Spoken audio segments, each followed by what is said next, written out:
Hey friends, in this video I want to talk to you about two ways to do track automation within Audacity. The Auto Duck tool would be one of those, and the Envelope tool is the other. So let's take a look.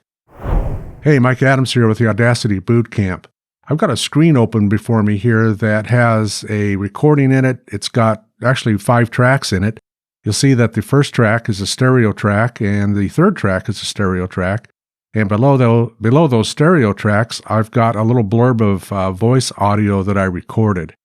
Now, I've got the last 2 tracks muted on purpose because I want to use those for comparison here when we're done so that we can do a stare and compare and look at our work. But the first thing that I want to introduce you to is the Auto Duck tool, or the Auto Duck effect, really, within Audacity.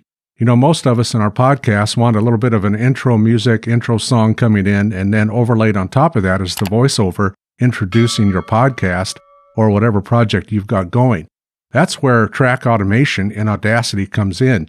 And the Auto Duck effect is one of those track automations that we can employ in our podcast in order to get that effect where the music amplitude of the music drops while the voice comes in over the music, and then when the voice is done, the amplitude of the music goes back up to where it was before. So let me show you how that works. Let's start with the Auto Duck tool.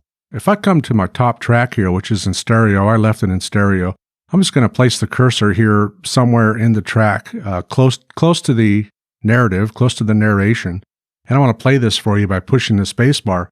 But before I do that, I want to just let you know that I have the playhead pinned, which means that when I push the space bar to start playing, or if I start recording something, the waveform is going to move such that the playhead is going to be in the center of my screen and the waveform is going to move through it. Now, if you don't use Pinned Playhead, that might look kind of foreign to you, so I just wanted to let you know that's what's going on right here at the beginning before I push play, because this whole thing is going to move, my whole screen is going to move, and the playhead's going to center itself right in the middle of my screen while the waveform goes through it. But let's play a little bit of this and give it a listen. This is an audio track that I'm creating in order to illustrate the difference between the Auto Duck tool. And so we've got the music playing on top. There's an area right there where I've got the voice narration where the music tempo kind of changes. It kind of calms down a little bit. And I thought, well, that'd be a good spot to put a podcast intro.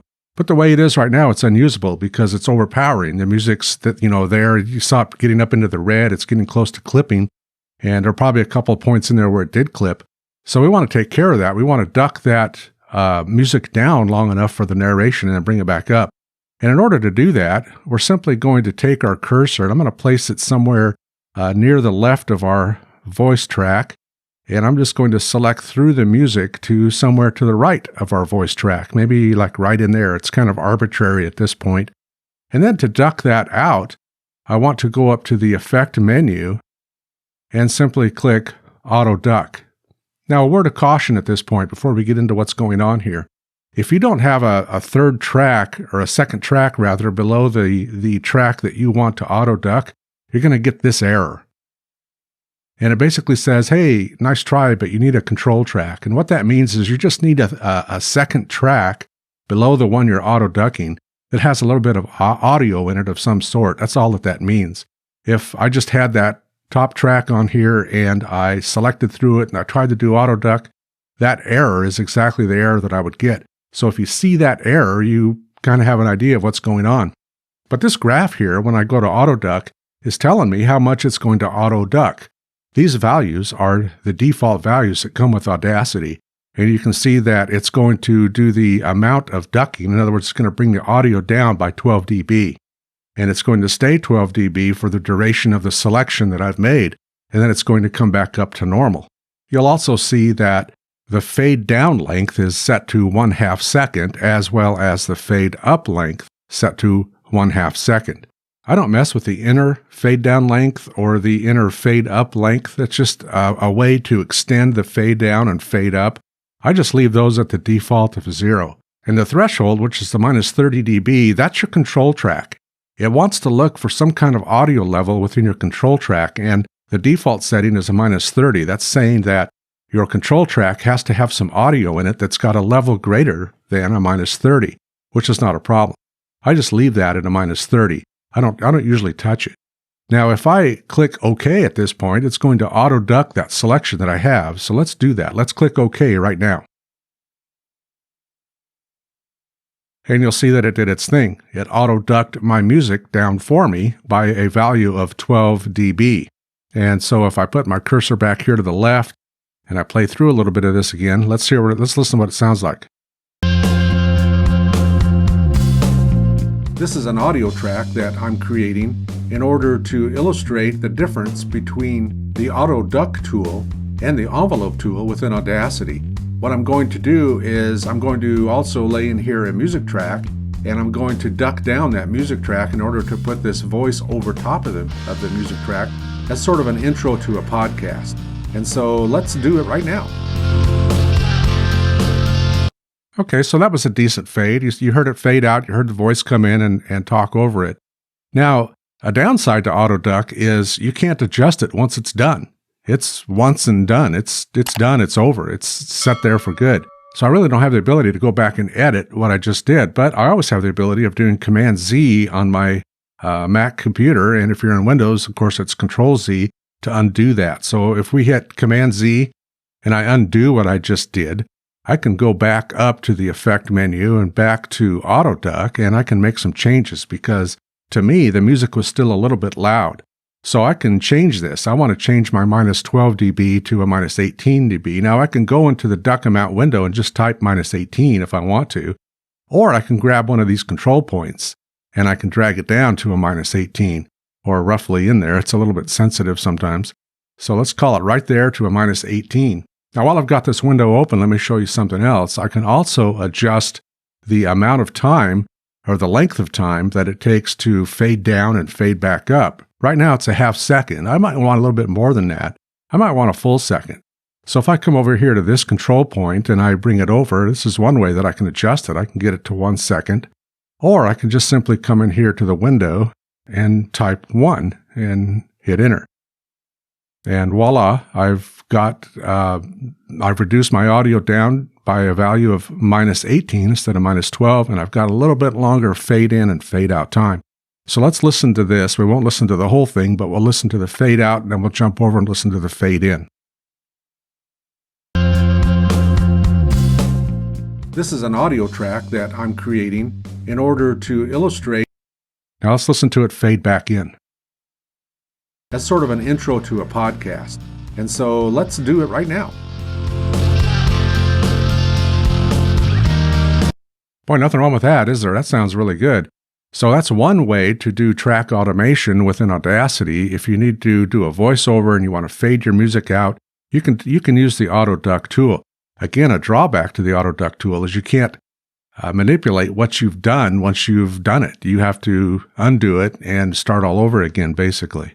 And that's okay. I mean, typically you only do this, once per episode, or if you're using a template, you'll probably only do it once a year. But that's the power of the Auto Duck tool. It's a good tool to have. But I want to show you one that I prefer, one that I use all the time, and one that I like a little bit better. It's called the envelope tool. So to get to the envelope tool, I want to first of all mute these top two tracks, get them kind of out of the picture here. And I want to unmute the bottom two tracks. Now the bottom two tracks are identical to the top two. The only reason that I have them in here again is just to show you the difference between Auto Duck and the envelope tool. Now to get to the envelope tool, we simply come up to the Tools toolbar. And if you hover your mouse right here over that top middle tool, it tells you it's the envelope tool. So if I grab the envelope tool, you'll see that my track is going to change.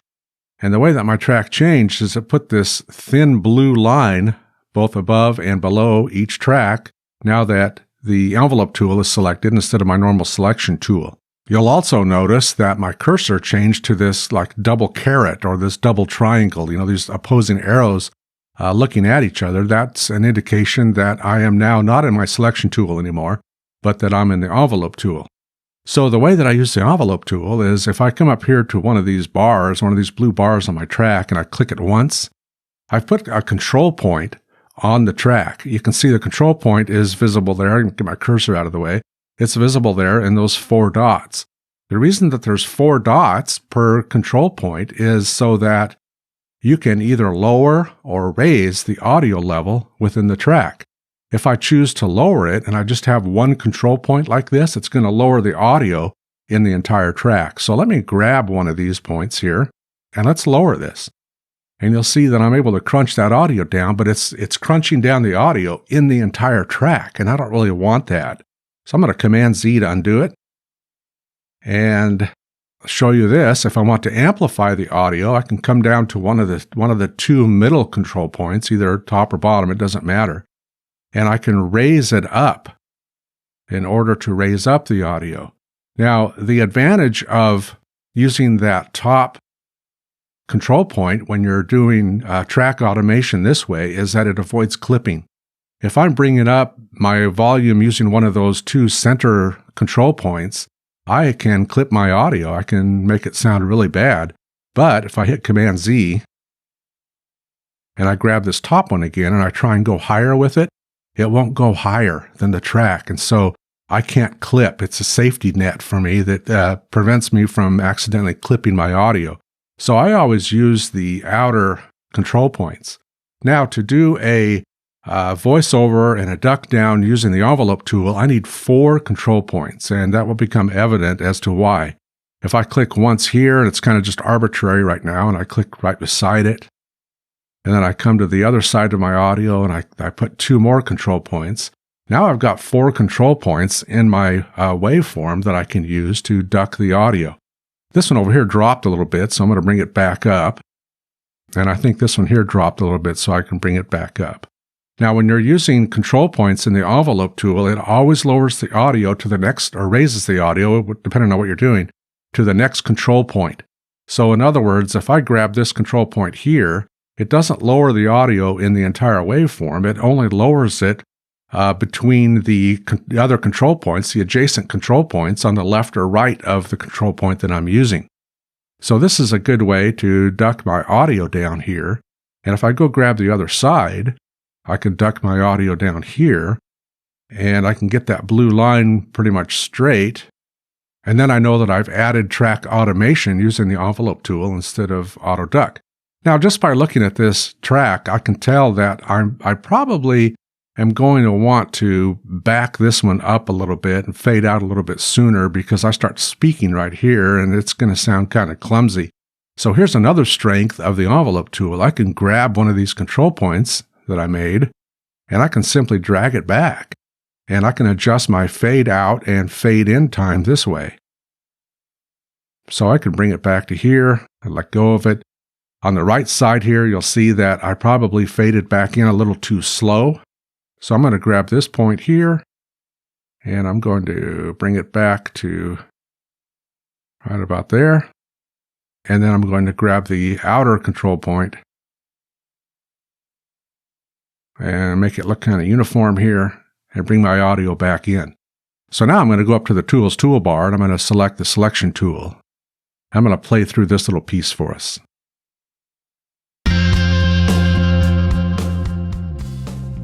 This is an audio track that I'm creating in order to illustrate the difference between the Auto Duck tool and the Envelope tool within Audacity. What I'm going to do is I'm going to also lay in here a music track, and I'm going to duck down that music track in order to put this voice over top of the music track as sort of an intro to a podcast. And so let's do it right now. Nothing wrong with that, is there? I prefer the envelope tool over the auto duck tool for the simple reason that I can go back in and I can manipulate it later if I need to. Right now, since I'm in the selection tool, you can see that those control points are gone, but they're not really gone, because if I go back up and I select my envelope tool again, those control points come back, and I can go back later and I can adjust things more as I see fit. So that's a quick look at track automation within Audacity using the auto duck tool and the envelope tool. Personal preference is yours. My personal preference is to use the envelope tool because, like I just mentioned, I can go back through and I can manipulate it again later if I need to. Hey, if you like what's going on here at the Audacity Bootcamp, make sure you subscribe and click that notify button and tell others about the Audacity Bootcamp. And as always, I would be remiss if I didn't mention that I teach a course on Audacity at udemy.com. The course name is Audacity Bootcamp Beginner to Advanced, and that's exactly what the course is. As of today, this recording, it consists of 54 video lectures and over 6 hours of video instruction on how to use Audacity, and we cover all kinds of topics. As the title suggests, we start at the beginning and we go to advanced topics. So if you're interested, slide on over to udemy.com. There's a link up in the header. I'm going to put one in the description as well. You can also find me online anytime at audacitybootcamp.com. So until next time, you all take care.